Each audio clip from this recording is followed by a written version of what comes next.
Hello there, my friend. Welcome back for round 2 of my CMT Q&A. If you missed round 1, I will go ahead and link it right there and in the description box down below so you can go back and get all caught up on the questions that I have already answered. If you're new here, hello, my name is Brianna. I am the diva behind The Disabled Diva, and I am sharing my life living with CMT, Charcot-Marie Tooth Disease, type 1B. Because my last video ended up being a lot longer than I anticipated it being, we're just gonna go ahead and jump right into the questions that you guys have provided me on social media. Thank you so much if you asked a question. First up, you mentioned a goal of getting up unassisted. How do you currently get up off the floor? Or how are you working on building this goal? So, in case you've missed it, and this is actually more talked about on my other channel, Diva and the Divine, one of my goals that I'm focusing on is being able to get up off the floor unassisted. Right now, if you put me in the middle of the floor, I have to scoop my booty, I get on my knees, and I knee walk myself over to a piece of furniture or something that I can lean on. And I will lean on my elbows and I will push up off my elbows to help me get up off the floor. It is not a pretty process. It is not a graceful process. It is a process where I'd be like, if I was stuck in the middle of a room with absolutely nothing, I probably could get up off the floor, but I don't actually have a 100% guarantee. So I can't, and people who sit cross-legged and just whoop, they're up. No, can't do that. Can't do that. Need to shimmy on over to a piece of furniture or something to lean on. Another person also works just fine. As long as I have something that I can lean my elbows on, I can push up. So that's how I get up off the floor. How I am working on this, admittedly, I have not been actively, explicitly working on this move. But inadvertently, through things like being more conscious about how I walk up the stairs, and now when I'm going up the stairs, I'm actively being engage all your muscles. Engage all your muscles. Every time I push up, I go, shoot the glute, make sure the booty's involved. Trying to activate all of the muscles necessary every time I go up and down the stairs, which is multiple times a day. We live in a 2-story house. I also do weight training workouts and just general things to make my legs stronger. And then one of the things that I do on occasion, but I should do more because this is literally how I'm going to do it, is I will go through the motion of getting up off the floor. You know how when you're on your knees and you put one foot on the ground and you push up? I can go through that motion. I cannot successfully complete the move, but just the act of going through that motion and engaging those muscles, if I do that day after day after day, hopefully I will strengthen those muscles enough to, at one point, be able to actually complete the movement. There is absolutely a possibility that this never happens for me, but I might as well try. How has CMT influenced your career choices or your professional life? Well, for one, it prevented me from going to New York City and trying to be on Broadway, because in the last video, I talked a lot about dancing and theater and how it impacted me there. But in general, I used to do, when I needed to make money in college and whatnot, I did retail work and things of that nature. And now that I'm older and I'm more tired, I know that retail work isn't a thing for me. Now, let me be completely candid and honest with you. I understand just how lucky and blessed and privileged I am to have this as my situation. My job, the way that I bring in any income is through my YouTube channel and through the coaching practice that developed because of my YouTube channel. My husband is the breadwinner. He brings in all of the money that we live off of. I am part-time YouTuber and wellness coach and part-time homemaker. That is my job. My well-being, my ability to live, my income is not dependent on my physical ability or even my employment.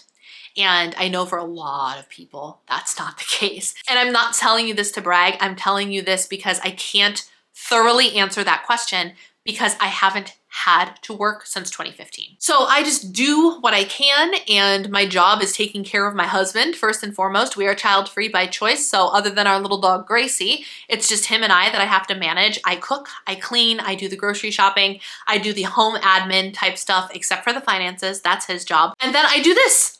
My other channel, Diva and the Divine, is my channel that's been around for 10 years this year, which is insane to me. And that little piece of the internet has really afforded me a whole lot of really great opportunities and has allowed me to not have to have a regular job. Are there any dietary or lifestyle changes you found helpful in managing CMT symptoms? Why, yes! Yes, there is. It's called a healthy diet and movement, my friends.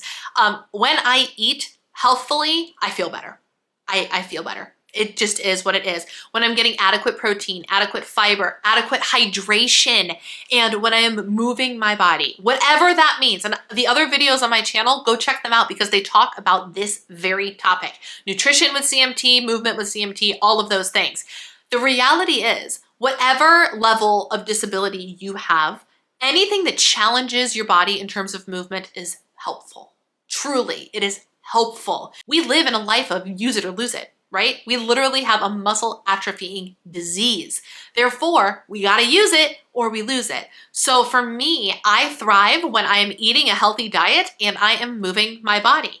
That varies day to day based on my energy level, based on how many spoons I have in a day. But in general, those are like my top two lifestyle choices: nutrition and movement, for sure. How do you prioritize self-care while managing CMT? Well, I'm a girly girl, so I love my self-care. I love my facials, I love my pedicures, I love my hair appointments and taking care of things at home. But more importantly than that, the self-care that as it pertains to CMT, that I feel you need to prioritize the most and I need to prioritize the most is rest and sleep. You gotta get quality sleep, my friends, because chronic fatigue is a very common symptom of our disease.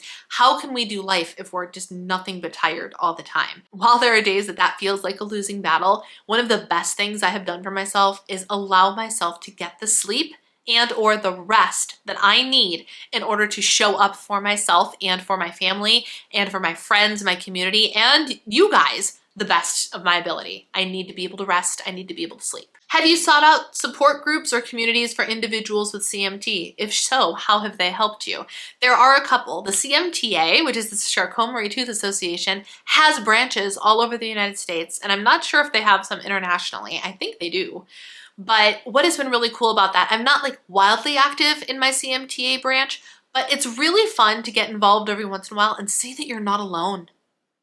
It's really cool to, like, when I did the CMT walk last year in Minneapolis, I was surrounded by other people who knew what it was like to be living in my body, who knew what it was like to have to walk in braces, who knew what it was like to have chronic fatigue. When we went to this dinner outing, I'll never forget it, but there were other people there who were walking around kind of funny, kind of like I do, but in like big old honking gym shoes because in their otherwise fancy outfits. And these women had big old white New Balance gym shoes on because that's the kind of footwear they needed. And I just walked in, and even though I was in my dress shoes and a dress, I felt so seen because it wasn't weird. And it's really helpful to get involved in a local community because you will see that you are not alone. And the other community I will talk about is the Facebook group, the CMT Facebook group. And that group actually, as this might sound awful, but the way that group helped me is, especially right in the beginning when I joined it, it helped me see that what I thought was worst case scenario for CMT, which is what I thought I grew up with infant onset and not having tricep muscles that work at all and not being able to lift my arms over my head. I truly thought that I was worst case scenario. And then I see a bunch of other people talking about their problems and their situation and the level of pain that they have and the level of struggle they have and that they can't do this and that they're quite frankly miserable. And it made me feel a lot better about my situation. And it made me realize, I really don't have it so bad. Like I said, that probably sounds horrible, but that's the reality of what being a part of the Facebook group did for me. I was like, man, my attitude is great. My abilities are great. Like, praise the Lord that this is my situation because I could be in a very different situation. So whether it's the Facebook group or your local CMTA branch, I highly urge you to get involved because it really is helpful to have other people that understand what you're going through. My mom is a great support system. My in-laws are wonderful. My husband is an amazing man, but none of them can truly understand. My mom can more than anybody else because she also has my father who has it and he's pretty bad off. But like they all never will experience what it physically feels like to embody a disease like this. And when you're with other people that have it, you just have that person who goes, oh yeah, I see you and I'm with you and I feel you. And that really makes a difference. What strategies do you use for managing fatigue associated with CMT? I'm not going to answer this question. I'm just going to direct you to the video that I just posted not that long ago, all about how I manage CMT fatigue, because the chronic fatigue is real, so it deserved its own dedicated video. I'll also link it down below for you. How has CMT impacted your relationship with family and friends? Well, like I said, my family, it's genetic, so there are people in my family that have it, and I think it hasn't impacted us negatively as a whole in any real way. We learned early on to overcome and adapt and accept. And like I said, address it all with humor, right? Like there are times that it sucks. Yes, absolutely. But we know to address it with humor. And even my sister, my youngest sister also has CMT. Not as bad as I do, but she still has it. And she just had a baby. And they're going to get the baby genetically tested. And so we had a couple of talks. I talked with her and her husband. And I was like, just a reminder. Because she's like, well, I can't decide if like, obviously they don't want her to have it. And I looked at her and I was like, look, if your daughter has CMT, that's great news for this baby because we already know how to deal with it. We already know what that might mean. We already know things that help, things that hurt. We already know how to approach it. So you know what? Baby girl is going to be fine if she does have CMT. And my sister's like, oh yeah, you're right. And so it's actually helped us, and it allows us to be encouraging, and it allows us to go forth and make sure the CMT doesn't negatively impact us, because for our family, it's just a fact of life. With friends, again, I've been so blessed with many, many amazing friends where I can't think of a specific instance where it has negatively impacted a true friendship of mine, which is amazing to say, truly. Are there any specific exercises or physical therapies that have been beneficial for you in managing CMT symptoms? At this point in time, not specific physical therapies, other than one time I went to no, that's not true. For the first 12 years of my life, I went to physical and occupational therapy regularly. I don't remember the physical therapy stuff that I did as a kid, but I'm certain that it is the reason I can move today. I don't remember any of it though. As an adult, I went to physical therapy, not for the stuff where like, here, let's do these motions. Here, let's do these exercises. Your girl exercises 5 days a week. Like, I don't need anybody to tell me how to exercise. I lift weights. I do cardio. I'm active. That's not a problem. I go to physical therapy, or I did 5 or 6 years ago, for the physical therapist to help me with things I couldn't do. It was basically like one giant physical therapy massage session, trying to work out the kinks in my muscles and straighten my arms out a little bit and make sure that I'm doing, he did things to me that I could not do to myself, if that makes sense. But truly, the thing that helps the most is to move your body. In any way that you possibly can, move your body. How do you approach planning for the future while living with CMT? That's a great question, and we don't know. And I say we because it's me and my husband, right? My husband is a saver and a planner and all of those things. And so he is Mr. Let's save a lot for retirement. Let's add more into savings. Let's do that. But we're really caught between a rock and a hard place with the whole, do we spend money, an abundance of money on travel and this and that and all the experiences now while I am physically able? And how much do we ferret away for when I might need more heavy-duty medical care later on in life? Or is there something in between of, like, do we wait to, for example, take a big trip to Australia until our 30th wedding anniversary, where I'll be like almost 60 years old? Do we function under the assumption that I'll still be fully functional then or not? And so we don't know. We don't know how to plan for the future with CMT. It's easier because we don't have kids, but in general, it's kind of when we figure it out, we'll let you know.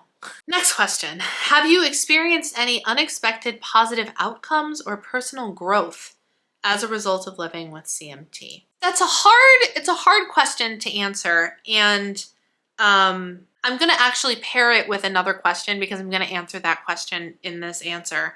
And that question is, has your perspective on life changed since being diagnosed with CMT? And the only reason I'm answering that question too is no, it hasn't, because I was diagnosed with CMT at 18 months old. And I realized that in 1986, the year I was born, that was a lot more uncommon. You didn't have CMT diagnoses for babies. Infant onset really wasn't a thing back then. So I was this kind of weird anomaly creature thing. So along the same vein, my personal growth has never been tied to anything since CMT or anything of that nature. I've always had it. It's always been a part of me. I lean into personal growth with CMT. Like, it doesn't change anything for me. If I didn't have CMT, my approach to personal growth wouldn't be different. You know what I mean? The one thing that I will say, and this, I'm sure it's linked, but the one thing that CMT has done positively for me, and I don't know if CMT is to blame for this, but because it is part of my story from the very beginning of my life, I firmly believe that my faith in Jesus and my faith in God and my faith as a Christian, I don't know if you noticed the cross on my neck, but your girl is a Christian. I love Jesus and believe in all of that. And I believe that my faith is stronger because of how God has shown himself in my life with this disease. Honestly and truly. And I can get into that in a different video, but I mean, what more positive outcome is there? How do you advocate for yourself in medical settings regarding your CMT care? I have never had a problem advocating for myself. I advocated for myself in school in like first grade. My mom was like, oh, girl's got it. She doesn't, like, I ask for help. I say, this is what I need. This is what I can't do. Like, I'm a firstborn, outgoing. I'm actually an introvert, believe it or not. Although up until my mid-20s, I fully believed I was an extrovert because of how I could behave in social situations. But I've never had any problem advocating for myself at all. So I've never had to advocate for myself in medical instances, which is, again, a real blessing. I've gone to CMT doctors, told them exactly what my life is about and things of that nature. My primary care physicians have always been wonderful. I ask for what I need and I typically get what I need, no questions asked. And it's just been wonderful. And I understand that that is a blessing and a privilege that not everybody has access to. How do you handle moments of frustration or setbacks related to CMT? A lot of it is I'll try again tomorrow. That's because, like, my setbacks aren't major life-altering setbacks. For me, a frustrating day, and I just had one of these days yesterday, a day where I can't hold on to things. It seems like everything I pick up, I drop on the floor just because my hands don't want to on that given day. I had one of those days just yesterday, and sometimes it gets so bad that I'm just like, okay, we're not doing anything with our hands today. Maybe today is a sit at the computer and edit day. Maybe let's go for a walk. You don't need your hands to go for a walk. And I'll sit there and I'll kind of mutter under my breath. I'll be like, oh my gosh, hands, come on. My family also calls them pinchers of pal. So we'll talk about how, lame our pinchers are, but I will say, oh, my hands aren't working today. And my husband has to just kind of accept that my hands aren't working great today. I'm very, and then maybe I don't do something that's like delicate moving the glass vase on that day. But I don't often get down on myself about it because it's just a fact of life. And I give myself the grace necessary to know that it's okay to have a bad day. It's okay to be frustrated. Sometimes I get frustrated when I can't reach things or do things. And I'm like, oh, I need to wait for my husband to get off the call that is like 2 hours long. And I really wanted to do this thing, but I can't because I don't need help. And it's more of just like I'll just go do something else. But again, it's that whole positive attitude and attitude is everything mindset. I don't often, like so much so that I couldn't tell you the last time that I got so frustrated and so down that like it really negatively impacted me as it pertains to having CMT. Doesn't mean I don't get down. There are other stressors in my life right now that are driving me bonkers, but living with this disability is not one of them. Are there any accommodations or modifications you've made to your living space to make it more CMT friendly? Not specifically. Again, the only thing I can think of really is my shower head is a very cool shower head because it's magnetic. So I don't have to try and stick it in to like the holder. I just have to pop it up or pull it down, and I don't have to try and maneuver with my arms over my head, which is super, super helpful. Everything else is just kind of, again, placement of things. Things that I need to reach are within the first 2 shelves of the kitchen. Things that I need access to, we give easier access to, if that makes sense. So things that I use are commonly at the front of cabinets or like underneath cabinets, and things that my husband is the primary user for can be further back or up higher because he can reach. So it's just a matter of setup, but we don't have any special accessibility things or anything of that nature. We just make sure we have railings where we need to have railings, and that's it. I have a shower stool, but the shower stool isn't even for me to sit on during a shower. I do occasionally, but it's so I have a safe place to put my leg when I'm shaving, because otherwise I wouldn't have a place to do it, and bending over to shave my legs is way too much work. Won't do it. Won't do it so much that when we went and we stayed in Florida at my in-laws' house, they had a shower without a ledge. And I finally, after I don't know how many years, I finally was like, hey, can we get a shower stool for our bathroom so I can shave my legs thoroughly?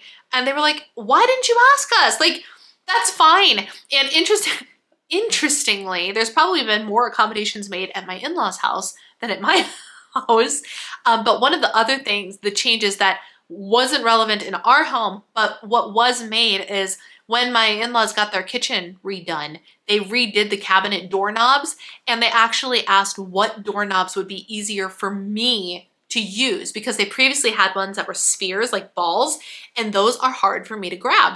And it wasn't my house, so I never bothered to say anything. But when I was asked, I was like, well, it's easier if it's something I can get my fingers behind and pull without having to use my grip strength. So they got knobs that were easier for my hands. And so now I can navigate that kitchen easier. I'm only down there a small portion of the year, but they made the accommodation to make my life easier when I'm there, which I so appreciate. But yeah, that's really it. What are your hopes and aspirations for the future despite living with CMT? I don't think they would be too different than if I didn't have CMT. My goal in life is to be happy. My goal in life is to give glory to God in my actions. My goal in life is to have a successful online business that does bring in some income. My goal in life is to take care of my husband and my dog and myself well, to be generous, and to have a thriving community of people as my friends and family.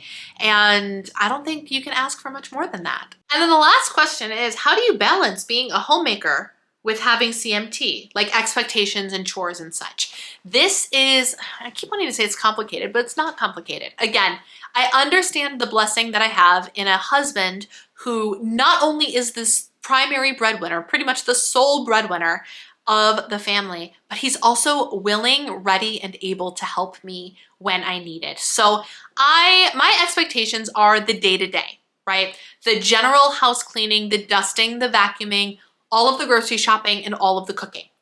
He makes his own breakfasts and lunches. I just need to provide the ingredients for him. He just makes eggs and toast in the morning, and then he has like a sandwich or a salad for lunch. If he has a salad, I cook the meat that goes on the salad and make sure all of the ingredients are there for him to piece together his lunches on his break.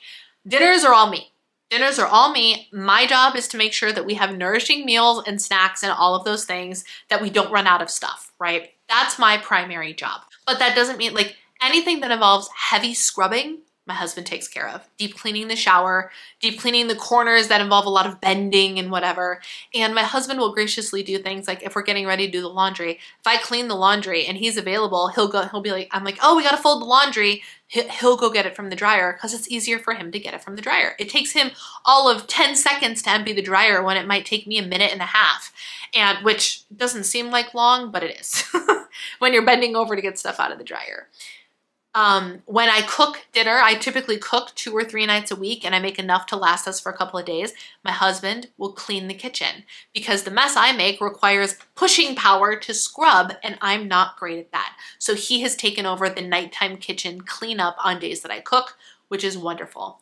The expectations and balancing it with CMT is very much, the expectation is I will get done the things that need to get done when they need to get done. And if something is not urgent, it's not urgent. It's not life or death if I don't vacuum the floor today because I don't have the energy, as long as I get to it this week. It's not urgent if I miss one day of doing the laundry, right? Or it's not urgent if, you get what I'm saying? Like, as long as, in the grand scheme of things, as long as there's enough food in the house, always, that's the most urgent thing, is to make sure that we are both healthfully and nutritiously fed. That is number one. As long as I'm on top of that, there's the list of things that I need to do, but if I don't have the energy to do it one day, the expectation is I'll do it when I can. And that is a wonderful, wonderful thing that I'm so blessed to be able to have as my situation, and I know that. Oh my goodness, my friends, that was a long Q&A. Thank you so much for everybody who submitted questions. Thank you so much if you got through part 1 and part 2 of this really long Q&A session. I hope you found it helpful or informative in some way.